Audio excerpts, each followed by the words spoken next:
जिस विषय की नितांत आवश्यकता है आज, उस विषय पे एक राष्ट्रीय गोष्ठी का आयोजन इस संस्थान में किया जा रहा है। उसके लिए विशेष रूप से हमारे बीच उपस्थित हुए हैं श्री पवन जिंदल जी, प्रख्यात। इसके बाद मैं हमारे राजकीय वरिष्ठ माध्यमिक विद्यालय माछौली की बेटी आई हुई हैं, उनसे मैं निवेदन करना चाहूँगा कि वो मंच के सामने आ जाए, क्योंकि एक हमारी परंपरा है, भारतीय परंपरा। जब भी कोई मेहमान हमारे आते हैं तो हम उनका स्वागत करते हैं। इसी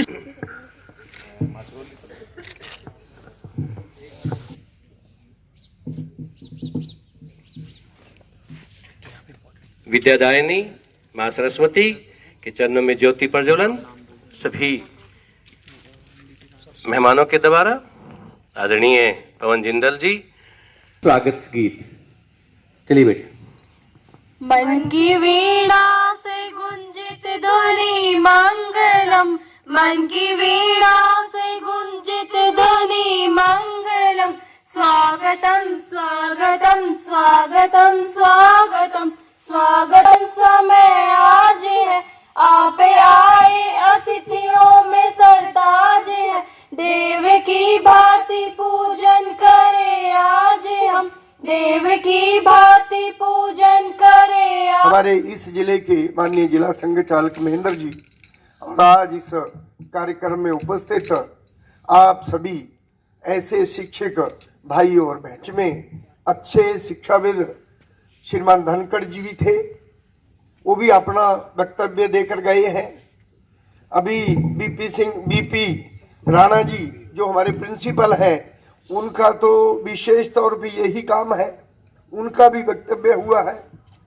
और हमारे उपायुक्त, इन्होंने शायद ही इस क्षेत्र का कोई बिंदु ऐसा छोड़ा हो जो अभी कहना बाकी हो।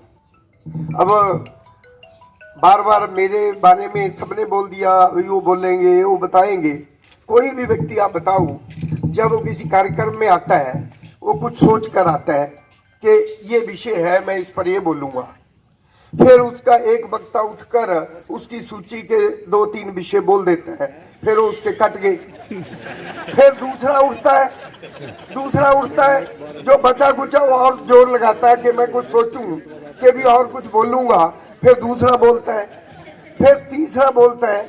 अब मान लो इतने श्रेष्ठ विद्वान लोगों के बोलने के बाद आज आप सोच सकते हैं कि मेरे पास क्या बचा होगा, मैं क्या बोल सकता हूँ। मेरी इससे बड़ी परीक्षा क्या हो सकती है जो आप ले रहे हैं। परंतु मेरा निवेदन है, मेरे को कहा है आप सबने, तो इसके लिए कुछ ना कुछ तो मैं बोलूँगा। मेरा निवेदन है, जो आने वाली पीढ़ी है,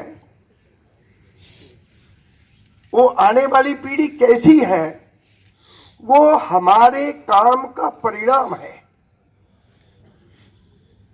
जो हम कर रहे हैं उसका परिणाम आने वाली पीढ़ी है। ये कोई छोटा काम नहीं है।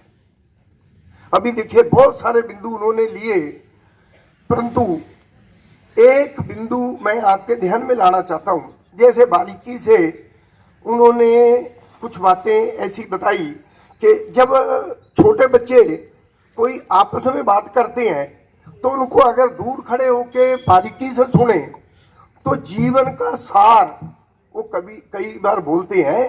2, 4, 5 साल के बच्चे, अभी मैं लगभग 1.5 साल पहले की बात है, एक गांव में एक गली में से जा रहा था। 2 बच्चे, एक मेरा ख्याल 3 साल का होगा, एक 5 साल का होगा।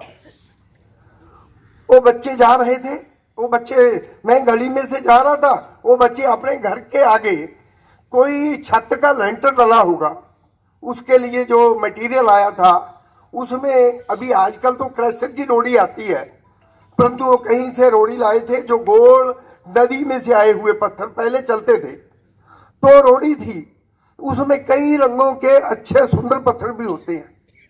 तो लेंटर डल गया, पर वो मिट्टी में कुछ रोड़ियां थी। वो बच्चे 2, एक 3 साल का, एक 5 साल का, वो दोनों बच्चे एक छोटा सा बर्तन लेकर गली में अपने घर के आगे वो जो रंगदार ऐसे पत्थर थे उनको चुन रहे थे।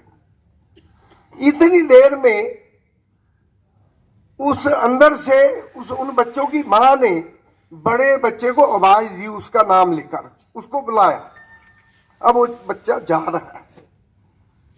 जब वो जा रहा है, उन्होंने थोड़े से पत्थर उस बर्तन में इकट्ठे किए।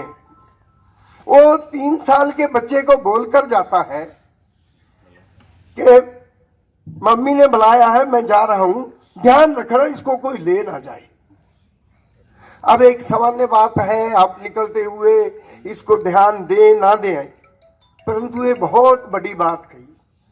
5 साल के बच्चे को आज ये पता है कि पत्थर भी चोरी हो जाएंगे। समाज के प्रति उसके मन में किस प्रकार का सोच है, उस सोच को बदलने का काम है। देश की आजादी को 70 वर्ष हो गए। डीसी साहब ने भी बहुत बातें, हमारे सम्मान की बातें, क्योंकि 1200 वर्षों तक हमारा देश गुलाम रहा। यहाँ मुगल आए, अंग्रेज आए, डच आए, फ्रेंच आए, पुर्तगीज आए, तो अनेक प्रकार के लोग आए।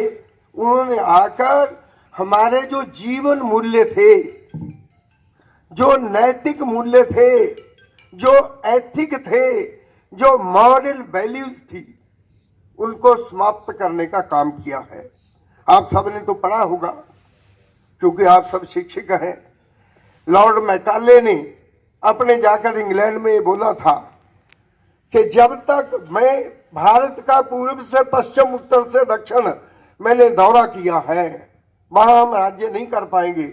वहां एक भी भिखारी नहीं, एक भी चोर चुक्का नहीं, पूरा समाज एक श्रेष्ठ व्यक्तित्व का धनी है। हमें इनके इस चरित्र को समाप्त करना पड़ेगा। इस प्रकार का लक्ष्य लेकर आए और ये अपनी शिक्षा पद्धति जो श्रेष्ठ थी उसको समाप्त किया, उसको समाप्त किया और उनकी जरूरत के लिए जो क्लर्क उनको चाहिए थे उस प्रकार का पैदा किया। देश की आजादी हो गई। देश की आजादी के बाद तुरंत हमें जो सोचना चाहिए था वो हमने नहीं सोचा। और कुछ उस जमाने में हमारे अनेक प्रकार के सामाजिक संगठन, धार्मिक संगठन, उनके द्वारा नैतिक शिक्षा चलती थी। एक पीरियड क्लास में होता था, पूरे दिनचर्या में स्थापित था। उस समय हम इस शिक्षा में नैतिकता इसको जोड़ते थे, इसको पढ़ाते थे। तो वो सब प्रकार के काम समाप्त हो गए। हमारे समाज में हमारे व्यक्ति को तैयार करना, एक श्रेष्ठ मानव तैयार हो, उसके लिए क्या पद्धति थी। अब जब घर में बच्चा पैदा होता है, उसका सबसे पहला गुरु उसकी माता थी। माता उसको सब प्रकार की शिक्षा देती थी। उसके पश्चात जब वो बच्चा थोड़ा बड़ा होता था तो गुरुकुल में जाता था, स्कूल में जाता था। जो उसके अध्यापक थे, गुरुजन थे, वो उसको शिक्षा देते थे। गुरु और शिष्य का एक पवित्र रिश्ता था। आज वो पवित्र रिश्ता समाप्त हो गया। आज गुरु और शिक्षक ये दोनों एक बिजनेस हो गया। ये मैं पैसे देता हूं, मैं फीस देता हूं, मैं पढ़ता हूं, तो उसको एक नौकर के रूप में सोच रखते हैं। उसके परिवार के लोग भी उस प्रकार सोचते हैं। आज जैसे आया कि आज बच्चे को डांटने का तो कोई सवाल ही पैदा नहीं होता। तो इस प्रकार जो हमारे जीवन मूल्य थे, जो शिक्षा के, जब हमारा आदर नहीं होगा। मर्यादा पुरुषोत्तम भगवान राम दशरथ के 4 बेटे थे। तो दशरथ के बेटे जब उनको पढ़ने के लिए गुरुकुल में जंगल में भेजा, तो दशरथ तो राजा थे, वो बोल सकते थे कि वशिष्ठ को बोल सकते थे कि आप मेरे घर के एसी रूम में इन बच्चों को पढ़ाने आएंगे। राजा के बेटा, राजा के आदेश से तो आते, पढ़ाने आते, पर नहीं। जो ये साधना है, ये साधना वहां जाकर होगी, ये गुरुकुल में जाकर होगी। ये राजकाज के सिस्टम से नहीं होगी, ये उन ऐश्वर्य सिस्टम से नहीं होगी। फिर ये वो नहीं बनेंगे। अगर मर्यादा पुरुषोत्तम भगवान राम ने अपनी बचपन की शिक्षा उस प्रकार से ना की होती तो क्या वो वनवास में ठीक से रह पाते? हमारे जीवन का चाहे छोटा चाहे बड़ा कोई भी व्यक्ति है, उसका एक सिस्टम है, उसी में से निकलना चाहिए। आज हमारे बच्चों की जो स्थिति है, क्योंकि जब हम लोग पढ़े उस समय परिवार में कई कई बच्चे होते थे। हम 7 बहन भाई हैं, हमारे पिताजी 12 बहन भाई थे। क्योंकि हम कुछ वर्षों तक बोलते आ रहे थे, पहले 2 या 3 बच्चे होते हैं घर में अच्छे, फिर हमने कहा हम 2 हमारे 2, अब हम बोलते हैं एक ही काफी और से माफी। तो परिवार छोटा हो गया, परिवार में रिश्ते अब खत्म होते जा रहे हैं। बुआ, मौसी, ताऊ, चाचा ही नहीं रहेंगे, क्योंकि एक ही बच्चा होगा तो कौन रिश्ते होंगे। तो परिवार की जो परंपरा है वो समाप्त होगी। पहले जो हमारा परिवार था वो बड़ा परिवार था, 70-80 लोगों का एक आम परिवार होता था, संयुक्त परिवार था। वर्तमान में तब बड़े छोटे मकान में बड़ा परिवार आनंद से, त्याग से एक दूसरे को कोऑपरेट करते हुए रहता था, क्योंकि उसको शिक्षण वैसा मिलता था, परिवार से भी मिलता था, गुरुकुल से भी मिलता था, स्कूल से भी मिलता था। परंतु आज घर बड़ा हो गया, परिवार छोटा हो गया, घर घर नहीं रहा, घर एक 5 स्टार होटल हो गया। 5 स्टार होटल का क्या अर्थ है? हम 5 स्टार होटल का रूम बुक करते हैं, एक हमें काउंटर से चाबी मिलती है, फिर अपनी मर्जी, हम जब मर्जी आए जब मर्जी जाए, कोई हमें टोकने वाला पूछने वाला नहीं। आज हमारा घर उसी प्रकार का हो गया। तो इस प्रकार से परिवार में मिलने वाले संस्कार समाप्त हो गए। गुरुकुल में जाते थे, विद्यालय में जाते थे, वहां जो संस्कार मिलते थे वहां भी बहुत सारे बंधन हो गए, वो भी समाप्त हो गया। फिर पूंजीवाद ने हमारे समाज में, समाज जीवन के हर क्षेत्र में उसका एक आक्रमण हुआ, वो शिक्षा पर भी हुआ। आज आप अपने आप को असहाय मत मानो। आप कंपैरेटिवली आज जो कॉन्वेंट स्कूल है, जो दूसरे स्कूल है, जो प्राइवेट स्कूल है, जो बिजनेस के आधार पर चलने वाले स्कूल हैं, उनमें पढ़ाने वाले जो शिक्षक हैं, उनकी विद्वता आप लोगों से ज्यादा नहीं है। आप एक प्रक्रिया में से निकल कर आए हैं, सरकारी कुछ मान्यताएं हैं, तो बीएड होना, प्रॉपर बीएड होना चाहिए, उसकी एक इंटरव्यू होगी, उसमें 500 लोग इंटरव्यू देंगे, उनमें से 5 लोगों का सिलेक्शन होगा। ये सब, उन सब बातों को पूरा करते हुए आप यहां पहुंचे हैं। आप ऐसे नहीं हैं, परंतु उस शिक्षा का जो व्यापारीकरण हुआ उसके शिकार हैं। केवल एक नैरेटिव खड़े किए गए, आज ये पुराने समय से चलते आए। जैसे अभी हम पढ़ाते हैं या पढ़ते हैं, सुनते हैं, जो जीता वो सिकंदर। सिकंदर कहां जीता? सिकंदर तो इतनी मार पड़ी, अपने घर वापस वो साबित लौट नहीं सका। आज भी हम बोलते हैं जो जीता वो सिकंदर। छत्रपति शिवाजी महाराज जो 300 के करीब युद्ध लड़े, एक भी युद्ध हारे नहीं, जो जीता वो शिवाजी नहीं बोलते हम। ये उन लोगों ने कहा। अकबर द महान, अकबर द ग्रेट, जो हजारों लोगों को मौत के घाट उतारकर, उनका जनेऊ उतारकर इस भारतीय संस्कृति को समाप्त करते हुए जो भोजन करता था, वो कहां से ग्रेट हो गया? ये सब नैरेटिव उन्होंने शुरू किए थे। आज हम सब जो इस आजाद भारत के, जो एक श्रेष्ठ संस्कृति के रखने वाले उस भारत के नागरिक हैं। देखिए, अभी यहां G20 हुआ। G20 के दिनों में एक विशेष रूप में आपने बात सुना होगा, वसुधैव कुटुंबकम।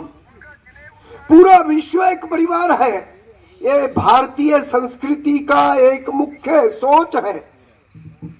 अब केवल सोच नहीं है, कहने के लिए नहीं, अभी आपने देखा होगा ये भारत के जीवन में है। अभी आपने देखा होगा लगभग 1.5 साल पूर्व टर्की में एक बहुत बड़ा भूकंप आया।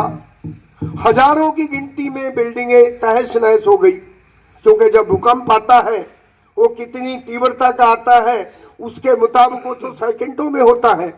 तो हजारों की गिनती में बिल्डिंगें गई, लाखों की गिनती में व्यक्ति मारे गए, परंतु राजनीति की दृष्टि से टर्की के साथ हमारे देश के अच्छे संबंध नहीं थे, परंतु टर्की को सबसे पहले कोई सहयोग और सहायता पहुंचाने वाला अगर कोई देश था तो भारत से सहायता पहुंची। किस लिए पहुंची? भारत में मानवता की सोच है, तो उस मानवता के तहत जो वसुधैव कुटुंबकम हम बोलते हैं वो हमारे जीवन में भी है। हमारे जो श्रेष्ठ जो प्राणी पद्धति, क्योंकि भारत ऋषियों मुनियों संतों और गुरुओं का देश है। उनके ऋषि मुनि संत गुरु कौन है? जिन्होंने अपने जीवन में सब प्रकार की शिक्षा प्राप्त करने के पश्चात अपने व्यक्तिगत ऐश्वर्य को ठोकर मारकर समाज के लिए जीवन जीना, निष्पक्षता से समाज के लिए कौन सी चीजें, कौन से ऐसे नैतिक मूल्य समाज के सामने रखे जाएं जिसके साथ आने वाली पीढ़ियां अच्छे प्रकार से अपना जीवन यापन कर सके।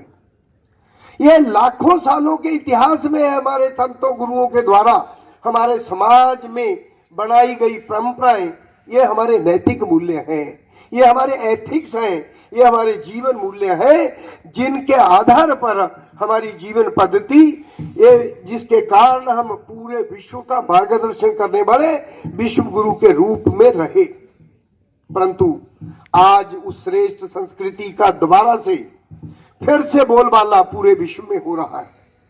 आज पूरे दुनिया में बहुत बड़े बड़े देश हैं, उन सब देशों को अगर हम देखें जिनको दुनिया का नंबर 1 देश आर्थिक रूप में मानते थे, तो ऐसे सब देश आज अंदर से खोखले हो चुके हैं।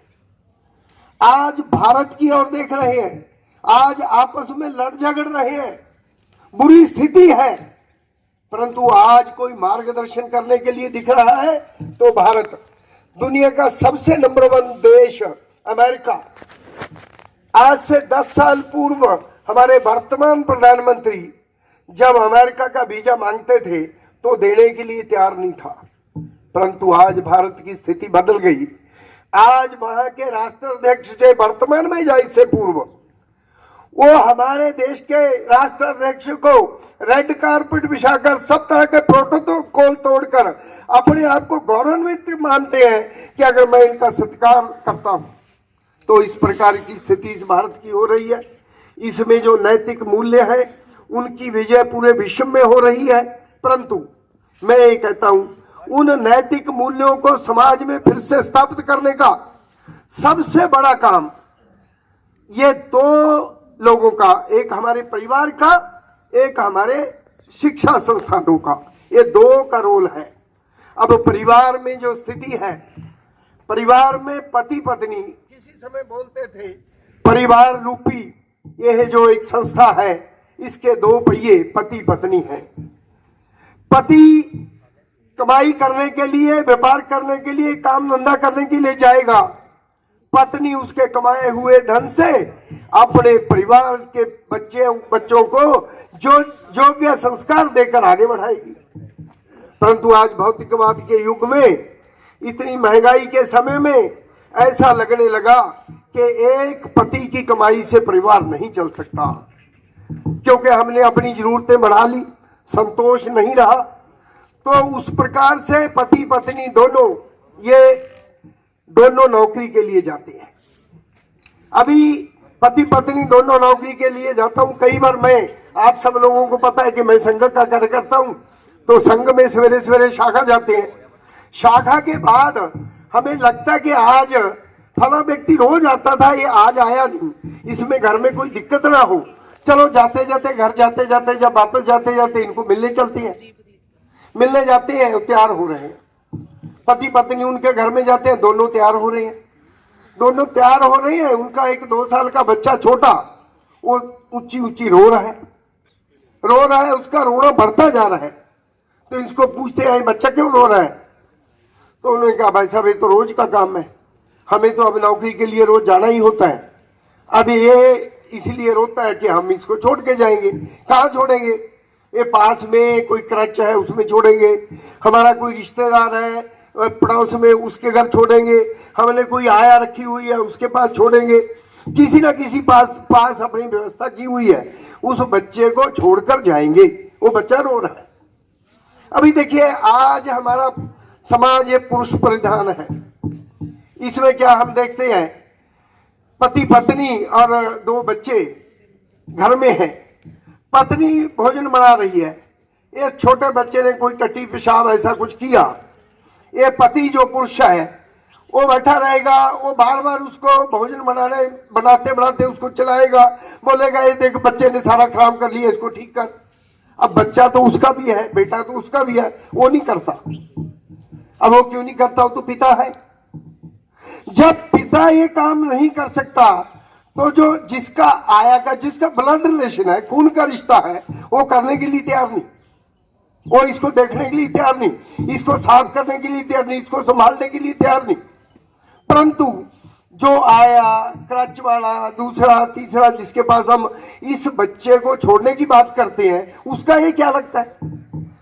दिन भर हम सुबह 8 बजे छोड़कर जाएंगे, शाम को 6 बजे आएंगे, तो उतने लगभग 8, 10, 12 घंटे ये बच्चा कुछ ना कुछ तो करेगा। जब वो कुछ ना कुछ करेगा तब जिसके पास छोड़ा है वो उसके चूंटी काटेगा, थप्पड़ मारेगा, गाली निकालेगा, उससे अभद्र व्यवहार करेगा।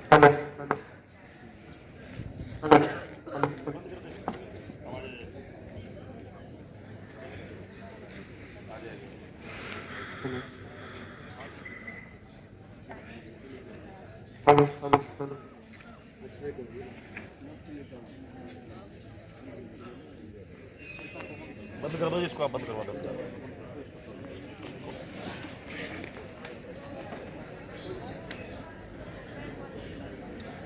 हम अपने जीवन में जब हमको कोई बड़े दायित्व आए, प्रधानाचार्य का दायित्व आए, बीओ का डीओ का दायित्व आए, तो हम उस समय बाकी कर्मचारियों के साथ न्याय करें। ऐसे बड़े लेवल पर लोग न्याय चाहते हैं, इस तरह का व्यवहार चाहते हैं कि आपके साथ अन्याय नहीं हो, और इस तरह से आपके अपने मेहनत से कमाए हुए कोई, आजकल तो साइबर की भी बहुत चोरी हो रही है अकाउंट से, या बाकी का आप कोई सामान लेने गए हैं बाजार में और आपको 500 रुपये में दिया उसने, घर आके पता चला कि 250 में मिल रहा था, तो आपको सबसे बुरा तब लगता है। इसलिए दोनों बातें चाहिए। आजकल इतना समझदार भी चाहिए कि कोई आपका बुद्धू नहीं बना सके, मूर्ख नहीं बना सके, आपको कोई चीट नहीं कर सके, लेकिन ऐसा भी चाहिए कि आप किसी को ना करो, नहीं तो वो तकलीफ उसको भी होने वाली है और उससे आपकी छवि पर भी असर पड़ने वाला है। कि फिर आगे जब एक बार उसको पता चल गया कि इस आदमी ने मेरे साथ ऐसा ऐसा किया है, तो जिंदगी भर वो आपका आदर नहीं कर पाएगा, और आदर नहीं कर पाए तो क्या आपको अच्छा लगेगा? एक भी आदमी परमानेंट ऐसा हो जाए कि मैं आपका आदर नहीं करूँगा, आपने मेरे को नंबर ठीक नहीं दिया है, हेज में दूसरे बालक को ज़्यादा दे दिए हैं, आपका आदर करेगा? नहीं करेगा, जिंदगी भर नहीं कर पाएगा। इसलिए आपको अपने आदर को बनाए रखने के लिए, अपनी छवि को अच्छी रखने के लिए आपको ये सारी वैल्यूज इसलिए चाहिए क्योंकि समाज हजारों वर्षों से बहुत कीमत चुकाकर समाज में वैल्यूज विकसित हुई है। अगर हमारी देश में एक पुस्तक है जिसमें वार ऑफ वैल्यूज है, रामायण। अगर भरत इतना राम के लिए प्रेम नहीं दिखाते तो भाई भाई के जो प्यार की मूल्य है वो खड़ा नहीं होता। उस मूल्य को खड़ा करने के लिए उनका त्याग है, और इतना जबरदस्त त्याग है जो मामूली नहीं है। राज्य छोड़ते हैं, मिल भी जाता है तो वनवासी के रूप में रहते हैं। गलती मां ने की लेकिन उसकी तपस्या भरत कर रहे हैं कि ये वैल्यू एस्टेब्लिश हुई उस व्यक्ति के कारण से। आज हम गऊ को माता कहते हैं। महाराजा दलीप अगर अपना बलिदान नहीं देते शेर के सामने जो गाय को खाने के लिए आया था, तो शायद गाय को वो सम्मान हम दे नहीं पाते। हर वैल्यू के पीछे कोई ना कोई बड़ी कहानी है, बड़ा बलिदान है, तब ये वैल्यू समाज में एस्टेब्लिश हुई है। और हम हैं भारतीय ऐसे वैल्यूज में। अभी भी हम कोई फिल्म देखते हैं, कोई सीरियल देखते हैं और उसमें अच्छी वैल्यूज दिखाई देते हैं तो हमारे आंसू निकल आते हैं ना। तो इसलिए हम सब इन वैल्यूज का आदर करने वाले लोग हैं। इसलिए हमारी नई पीढ़ी में भी, क्योंकि हमारा आनंद इसी में है, रस इसी में है, अच्छी वैल्यूज को देखकर, तो हमारी नई पीढ़ी में भी ये वैल्यू चाहें, ये संस्कार। जब मैं स्कूल में पढ़ता था, आर्य समाज के लोग आते थे, उन्होंने कहा बीड़ी सिगरेट नहीं पीनी चाहिए, संकल्प करो, संकल्प कराया, आज तक नहीं पीता हूँ। उस समय वो मेरा पक्का विचार बन गया। उसी समय आर्य समाज के लोगों ने किसी दूसरे प्रवचन में शराब नहीं पीने की बात कही, मांस वगैरह नहीं खाने की बात कही, पक्का विचार बन गया और आज तक नहीं खाता हूं। हमारे एक संघ के संघ चालक हैं, चरखी दादरी जिले के, टीचर थे, उस समय संघ चालक नहीं थे। उन्होंने मुझे कहा, टीचर्स ने नहीं दिया ये संस्कार, बुरा मत मानना, उन्होंने मुझे संस्कार दिया, नकल नहीं करनी चाहिए। और ये संस्कार मेरा दृढ़ हुआ उनके कारण से। राजेंद्र शर्मा नाम है, आज भी मैं उनको याद रखे हुए हूँ। के लिए जब जाते हैं तो बाजार में 3 जगह पूछते हैं कि बढ़िया मिस्त्री कौन सा है। हालांकि अगर वो ना भी ठीक हो तो 5, 7, 10 हज़ार 20 हज़ार में आ जाएगा, लेकिन हम भी तसल्ली करते हैं कि हाँ फिर भी चलो बढ़िया ढूंढें। और वो जो अभिभावक जिन्होंने अपने बच्चों को आपको सौंपा है, वो बच्चे कोई इलेक्ट्रॉनिक उपकरण नहीं है, वो उनकी जिंदगी की कुल जमा पूंजी है। और उसको उन्होंने आंख मीच के आपके ऊपर पूरा विश्वास करते हुए सौंप दिया कि गुरुजी ये बच्चा है, इसको अच्छा इंसान बना दो। इससे बड़ा विश्वास समाज के किसी तबके पर, किसी व्यवसाय पर नहीं किया जा सकता जितना आप पर किया गया है। और आपको हर हालत में उस विश्वास पर खरा उतरना है।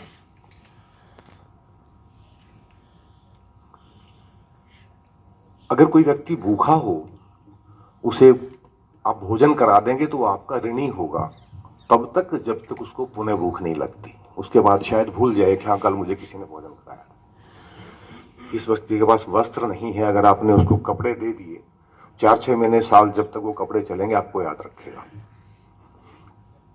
कोई बेघर है, अगर आपने कोई छोटी मोटी उसकी झोपड़ी बनवा दी, 10-20 साल जब तक वो उसमें रहेगा आपको याद रखेगा।